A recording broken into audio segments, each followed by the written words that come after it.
Alhamdulillah, alhamdulillah hamdal hamidin hamdal syakirin.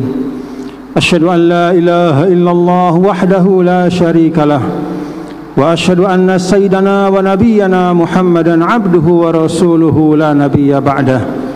Allahumma salli ala sayyidina wa habibina wa syafi'ina maulana Muhammadin wa ala alihi wa ashabihi wa man tabi'a hudahu ila yaumil qiyamah.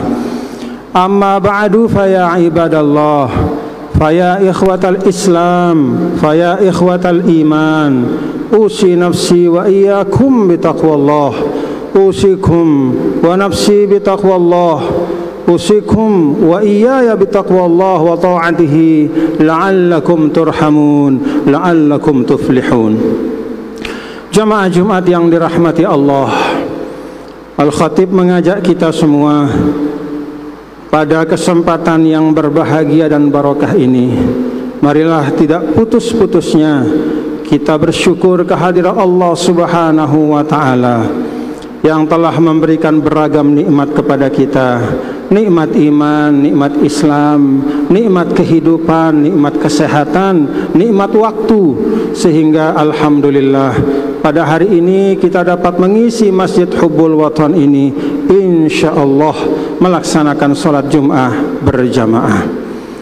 Manatul barakah asyukru ala ni'mah. Ulama mengatakan bahwa simpul dari keberkahan hidup adalah pandai-pandai bersyukur terhadap nikmat Allah Subhanahu wa ta'ala. Jamaah yang dirahmati Allah, perkenankan saya kembali sekali lagi mewasiatkan kepada diri saya dan kepada saudara-saudaraku semua untuk disampaikan juga kepada keluarga kita masing-masing, handai taulan, sahabat, kerabat, marilah kita bertakwa kepada Allah Subhanahu wa ta'ala. Usikum, aku wasiatkan anda semua bitaqwallah wa ta'atihi, yaitu dengan bertakwa kepada Allah Subhanahu wa ta'ala, mentaati arahannya, tuntunannya, melaksanakan amal-amal baik semaksimal yang kita mampu, dan menjauhkan diri sejauh-jauhnya dari segala macam yang dimurkai Allah Subhanahu wa ta'ala. Ma'asyiral muslimin, jamaah Jumat yang dirahmati Allah, Allah Subhanahu wa ta'ala seringkali memberikan ujian dan cobaan kepada seorang hamba, bahkan juga kepada suatu umat, suatu bangsa, dengan cobaan yang banyak, dengan cobaan yang beragam, dengan cobaan yang tidak henti-henti, sampai seorang hamba itu berada pada titik nadir, sampai hamba itu terpuruk seterpuruk-puruknya. Namun apabila seorang hamba yang diberikan cobaan oleh Allah Subhanahu wa ta'ala itu mampu mengelola cobaan-cobaan yang datang dari Allah Subhanahu wa ta'ala, musibah-musibah yang dia terima dalam kehidupannya dengan sebaik-baiknya, maka cobaan dan musibah itu akan berubah menjadi berkah, kemuliaan dan kebaikan bagi hamba tersebut. Ma'asyiral muslimin rahimakumullah, di dalam sirah Rasulullah sallallahu alaihi wasallam, beliau manusia yang terbaik, bahkan khairul khalqi, yaitu makhluk yang paling istimewa dan paling mulia, juga tidak lepas dari cobaan dari Allah. Rasulullah sallallahu alaihi wasallam pernah diboikot sampai 3 tahun bersama keluarganya oleh orang-orang Quraisy. Setelah diboikot 3 tahun itu, cobaan belum berhenti, malah semakin berat bagi Rasulullah sallallahu alaihi wasallam. Istri yang beliau cintai, Sayyidah Khadijah, meninggal dunia. Tidak lama, paman yang juga selalu menjadi benteng perjuangan beliau juga meninggal dunia, Abu Talib. Menghadapi cobaan demi cobaan, musibah demi musibah ini, Nabi kita, Nabi besar Muhammad sallallahu alaihi wasallam tetap tegak teguh dan istiqamah. Maka tidak lama setelah cobaan itu, Allah Subhanahu wa ta'ala gantikan dengan nikmat dan karunia yang luar biasa, yang bahkan tidak pernah didapati oleh seorang pun manusia sebelum beliau. Nabi SAW diberikan karunia beberapa saat setelah musibah itu selesai. Nabi diberikan karunia mukjizat Isra Mi'raj sampai ke Sidratul Muntaha, tempat yang tidak pernah diinjak oleh satu makhluk pun selain beliau. Tidak lama setelah Isra dan Mi'raj, Nabi SAW diberikan karunia yang lain, yaitu berhijrah dari Mekkah ke Madinah. Hijrah yang merupakan penanda dari Islam yang semula berada di tempat yang sempit di kota Mekah, kemudian pindah ke kota Madinah dan menjadi awal dari tersebarnya peradaban Islam ke seluruh dunia. Masyarul muslimin rahimakumullah, demikian pula dalam konteks sebagai satu umat dan satu bangsa, Allah Subhanahu wa ta'ala juga dari waktu ke waktu selalu memberikan cobaan. Dan ketika satu bangsa itu, suatu umat itu, suatu kelompok itu mampu mengelola musibah dan cobaan itu dengan baik, Allah Subhanahu wa ta'ala akan menggantikannya dengan kemenangan, kesuksesan dan keberhasilan. Umat Islam pada masa Rasul, pada saat perang Uhud, dicoba oleh Allah dengan kekalahan, dicoba oleh Allah dengan kehancuran. Bahkan paman Nabi yang mulia, yaitu Sayyidina Hamzah, meninggal, ditombak, dicincang-cincang badannya. Nabi sampai menangis. Namun karena umat Islam bersama dengan Nabi besar Muhammad SAW pada saat itu memiliki sikap mental yang kuat, mampu mengelola dengan baik, maka tidak lama kekalahan itu berganti menjadi kemenangan dan keberhasilan. Masyarul muslimin rahimakumullah, ada 5 hal yang disampaikan oleh para ulama sebagai sikap seorang muslim, sebagai sikap orang yang beriman, sebagai sikap dari satu bangsa, satu umat yang beriman kepada Allahnya, beriman kepada Rasulnya. Ketika dia menerima musibah dan cobaan, agar musibah dan cobaan itu berubah menjadi nikmat, berkah dan kemuliaan. Yang pertama, kata para ulama, adalah at-taslim. At-taslim itu artinya menerima dengan lapang dada, menerima takdir dari Allah. Ketika sudah terjadi, terimalah takdir itu, betapapun pahitnya, betapapun menyakitkannya.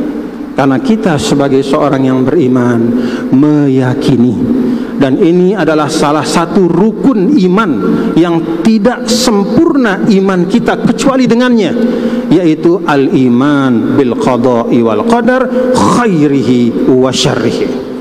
Maka ketika musibah itu datang, apapun yang kita terima sebagai pribadi atau yang sedang dirasakan oleh umat Islam hari ini, oleh bangsa Indonesia hari ini, ketika itu sudah terjadi, maka kita harus ikhlas dan berlapang hati. Sebagai seorang beriman, kita yakin, seyakin-yakinnya, hakul yakin, bahwa tidak ada yang terjadi di tengah kehidupan makhluk kecuali atas izin Al-Khaliq, yaitu Allah Subhanahu wa ta'ala. Yang kedua, kata para ulama, adalah at-tawakkul, atau dalam bahasa kita tawakal. Tawakal artinya berserah diri. Berserah diri karena kita sadar sebagai makhluk bahwa demikian banyak hal-hal dalam kehidupan kita yang berada di luar kendali dan kekuasaan kita. Jangankan kita keluar rumah, di dalam rumah pun tidak sedikit orang yang sedang tidur nyenyak, tiba-tiba atap rumahnya jatuh. Orang yang sedang diam, berjalan ke kamar mandi, tiba-tiba terpeleset. Demikian banyak hal yang berada di luar kendali kita. Maka di dalam Al-Quran, ketika ada sebagian orang yang enggan untuk pergi berjuang karena mereka takut celaka di medan perang, Allah Ta'ala kemudian ingatkan, Ainama takunu yudrikkumul mautu walau kuntum fi burujim musyayyadah. Di mana saja engkau berada, kalau memang mati itu sudah menjadi janjimu, maka dia akan datang kepadamu, walaupun engkau tengah berada di dalam benteng yang kokoh dan kuat. Kita keluar rumah, tidak sedikit berkendaraan di tengah jalan, sudah baik caranya, sesuai jalurnya, ikuti aturan lalu lintas, tiba-tiba ditabrak dari belakang, celaka. Maka sikap mental seorang mukmin yang diajarkan di dalam Islam adalah setelah dia taslim kepada apa yang dia terima sebagai ketentuan dari Allah, dia juga bertawakal, berserah diri kepada Allah Subhanahu wa taala. La haula wala quwwata illa billahil aliyil azim. Tidak ada kemampuan untuk mendatangkan kebaikan atau mencegah kemudaratan kecuali dengan kekuatan dari Allah Subhanahu wa taala. Sikap yang ketiga, kata para ulama, adalah husnuzon billah. Tetap menjaga persangkaan baik kepada Allah. Sepahit-pahitnya yang kita terima, tetaplah berhusnuzon kepada Allah. Dalam hadis qudsi, Allah Subhanahu wa taala katakan melalui lisan nabinya untuk disampaikan kepada kita, ana inda zonni abdi bi, in khairan fa khairun wa in syarran fa syarrun. Aku, kata Allah, bergantung dari persangkaan hambaku. Apabila dia berprasangka baik kepadaku, aku akan berikan dia kebaikan. Kapan aku memberikannya kebaikan? Bergantung dari hikmah, bergantung dari ilmuku, bergantung dari kehendakku. Tapi pasti aku akan berikan dia kebaikan. Namun apabila persangkaannya kepadaku adalah buruk, begitu kena musibah, ya Allah tidak sayang sama saya, Allah sudah meninggalkan saya. Hati-hati. Ketika kita mengatakan Allah meninggalkan saya, bisa jadi nanti Allah benar-benar meninggalkan kita. Allah sudah lupa kepada saya, bisa jadi nanti Allah benar-benar lupa kepada kita. Maka dalam keadaan sesulit apapun, baik sebagai individu maupun sebagai satu bangsa, sebagai satu umat, mari jaga al-husnuzon billah. Husnuzon billah yaitu berprasangka baik kepada Allah Subhanahu wa taala. Sepekat-pekatnya malam pasti akan ada fajar menyingsing. Yang keempat, ma'asyiral muslimin rahimakumullah, adalah al-iktsaru minad du'a. Semakin banyak cobaan yang menimpa kita sebagai individu, sebagai pribadi, sebagai umat, sebagai bangsa, maka haruslah kita semakin banyak mengetuk pintu langit, meminta kepada Allah, bermunajat dengan penuh kerendahan hati, dengan penuh kesungguhan, minta supaya apa yang sedang menimpa kita itu dihilangkan oleh Allah Subhanahu wa taala. Kalau Allah masih mau memberikan cobaan itu, kita minta sama Allah supaya kita dimampukan untuk menerimanya. Dalam hadis Nabi disampaikan, ad-du'a silahul mu'min. Doa itu adalah senjata bagi orang beriman. Dalam penjelasan hadis itu banyak ulama yang mengatakan senjata orang beriman yang dimaksudkan dalam ayat ini adalah atau utamanya manakala seorang yang beriman itu tengah menerima musibah-musibah dan cobaan dalam hidupnya. Pakai senjata itu, Allah Subhanahu wa taala insyaallah akan mengabulkan yang kita minta. Dan yang terakhir, ma'asyiral muslimin rahimakumullah, kata para ulama adalah manakala kita menerima satu cobaan, satu musibah, maka bersegeralah menghimpun diri. Kalau kita sebagai satu individu, kita muhasabah, kontemplasi, lalu segera bergerak untuk melepaskan diri dari musibah itu. Demikian pula kita sebagai satu umat, sebagai suatu bangsa, mari segera menata diri kita sebagai satu bangsa, merapikan barisan kita, meluruskan hati kita masing-masing, lalu bergerak bersama-sama. Dengan 5 hal ini, ma'asyiral muslimin rahimakumullah, at-taslim, at-tawakkul, husnudzon billah, al-iktsaru minad du'a, kemudian al-amal, al-jama'i bil khusus, bekerja bersama-sama, bersinergi sebagai satu umat. Insyaallah sesulit-sulitnya keadaan kita akan bergerak kepada keadaan yang lebih baik. Ini saya sampaikan juga dalam konteks kita menyikapi saudara-saudara kita yang ada di Gaza. Di Gaza saudara-saudara kita sedang dibantai. Rasanya sudah kering air mata kita, sudah habis marah kita melihat ketidakadilan, melihat perlakuan dunia kepada saudara-saudara kita, melihat betapa tidak adilnya perlakuan terhadap bangsa yang terjajah, yang sebagian besarnya adalah umat-umat muslim, yang kalau seperti itu terjadi bukan di Palestina, misalnya di suatu negara, entah di Eropa atau dimanapun, semua akan berteriak, semua akan bangkit, semua akan menghancurkan sang penjajah. Tapi di Palestina bahkan kita menyaksikan banyak orang, kelompok, bahkan negara, bangsa yang menyuarakan demokrasi, menyuarakan hak asasi manusia.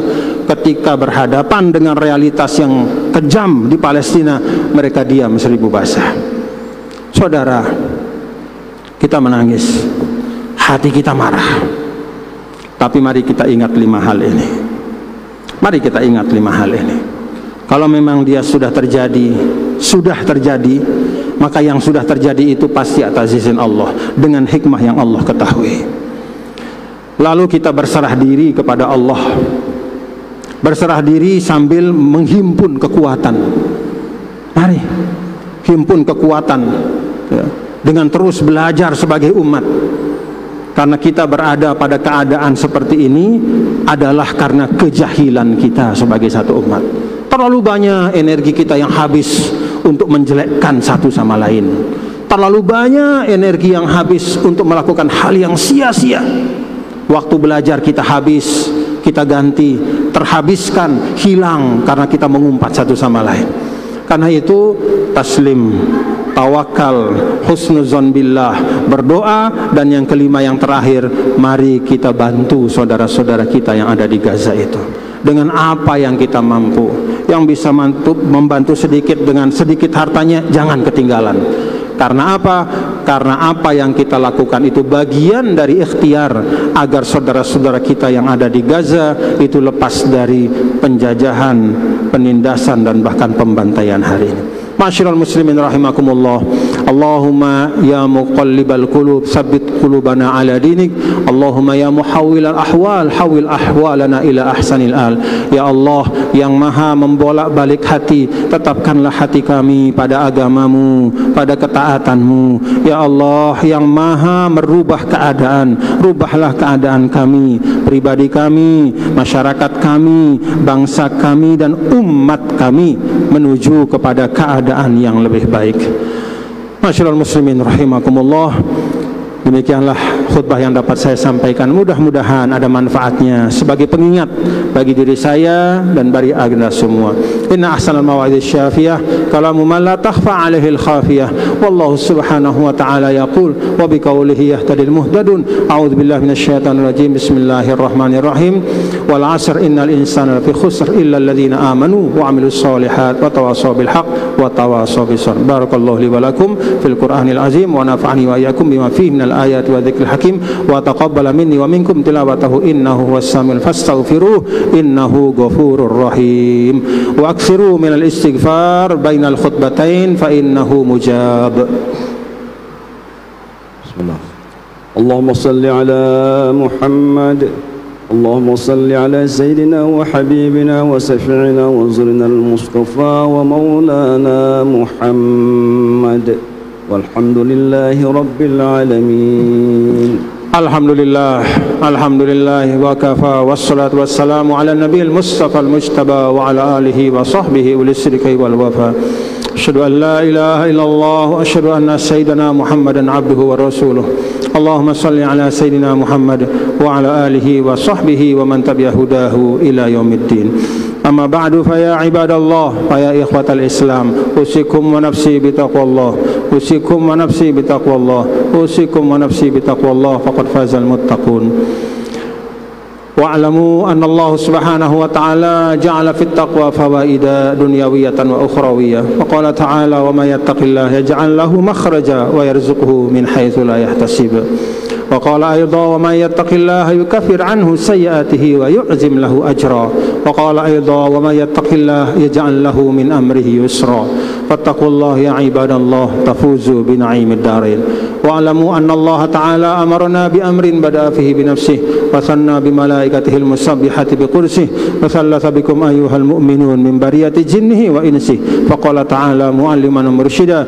إن الله وملائكته يصلون على النبي يا أيها الذين آمنوا صلوا عليه وسلموا تسليما اللهم صل على سيدنا محمد وعلى آل سيدنا محمد كما صليت على سيدنا إبراهيم وعلى آل سيدنا إبراهيم وبارك على سيدنا محمد وعلى آل سيدنا محمد كما باركت على سيدنا إبراهيم وعلى آل سيدنا إبراهيم في العالمين إنك حميد مجيد وارض اللهم عن الخلفاء الأربعة ساداتنا أبي بكر وعمر وعثمان وعلي وعن بقية الصحابة وعن التابعين وعن تابع التابعين وعنا معهم وفيهم برحمتك يا أرحم الراحمين اللهم اغفر للمسلمين والمسلمات والمؤمنين والمؤمنات الأحياء منهم والأموات اللهم اجعل بلدنا إندونيسيا وسائر بلدان المؤمنين آمنا